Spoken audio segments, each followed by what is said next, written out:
നമ്മളൊരു പുതിയ magazine editing സോഫ്റ്റ്വെയറിനെ പറ്റി പഠിക്കാൻ വേണ്ടിയിട്ടാണ് പോണത്. അതുകൊണ്ട് തന്നെ ഇന്നത്തെ ചലഞ്ച് അവിടെ കാണുന്ന ആരെങ്കിലും കൊണ്ട് സ്റ്റാർട്ട് ചെയ്യിക്കണം എന്നാണ് ഞാൻ പ്ലാൻ ചെയ്തിട്ടുണ്ടായിരുന്നത്. നമ്മുടെ ക്ലാസ്സും കാര്യങ്ങളൊക്കെ അടിപൊളിയായിട്ട് തന്നെ പോയി കുറേ നല്ല നല്ല വർക്കുകൾ കാണാനും ചെയ്ത് നോക്കാനൊക്കെ ഉള്ള ഒരു അവസരമായിരുന്നു. അങ്ങനെ കുറച്ച് നേരം വർക്ക് ചെയ്തതിന് ശേഷമാണ് നമ്മൾ ആ ഒരു കാര്യത്തിലേക്ക് കടന്നത്. വേറൊന്നുമല്ല, നമുക്ക് ഈ ഒരു വർക്കൊക്കെ ക്ലോസ് ചെയ്തതിന് ശേഷം നമ്മുടെ ഇന്നത്തെ ചലഞ്ച് സ്റ്റാർട്ട് ചെയ്യാനുള്ള നേരമായിട്ടുണ്ട്. അപ്പോൾ അതിന് വേണ്ടിയിട്ട് നമ്മുടെ ഈ ഒരു കുഞ്ഞൻ ഡയറി നമ്മളിത് എടുത്തിട്ടുണ്ട്. അപ്പോൾ ഇന്നത്തെ ചലഞ്ച് ചെയ്യാൻ പോകുന്നത് എനിക്ക് വളരെ പ്രിയപ്പെട്ട ഒരാളാണ്.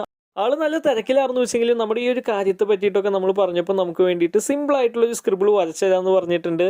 പിന്നെ ഒരു കാര്യം പറയാനുള്ളത്, ഇപ്പോൾ ഈ ഒരു വീഡിയോ കണ്ടുകൊണ്ടിരിക്കുന്ന നിങ്ങളോടാണ്. അതായത് നമ്മുടെ മുമ്പത്തെ വീഡിയോസോ അല്ലെങ്കിൽ ഈ ഒരു വീഡിയോയൊക്കെ കണ്ടിട്ട് നിങ്ങൾക്ക് എപ്പോഴെങ്കിലും ഇതുപോലെ എന്തെങ്കിലും ഒരു സ്ക്രിബിൾ വരച്ച് നോക്കിയിട്ട് അതിനെ ഡെവലപ്പ് ചെയ്യാൻ തോന്നിയിട്ടുണ്ടോ, അല്ലെങ്കിൽ ഡെവലപ്പ് ചെയ്ത് നോക്കിയിട്ടുണ്ടോ? എന്തായാലും നമുക്ക് ഇന്ന് കിട്ടിയേക്കുന്ന സ്ക്രിബിളിനെ നമ്മളിത് ഈ ഒരു രീതിയിലേക്കാണ് കൺവേർട്ട് ചെയ്ത് കൊണ്ടുവരാനുള്ള ശ്രമങ്ങളൊക്കെ നടത്തിയത്. ഫൈനൽ ലുക്ക് ഇതുപോലെയാണ് കിട്ടിയത്. സോ ഇന്നത്തെ ചലഞ്ച് നമ്മൾ അടിപൊളിയായിട്ട് തന്നെ കംപ്ലീറ്റ് ചെയ്തിട്ടുണ്ട്.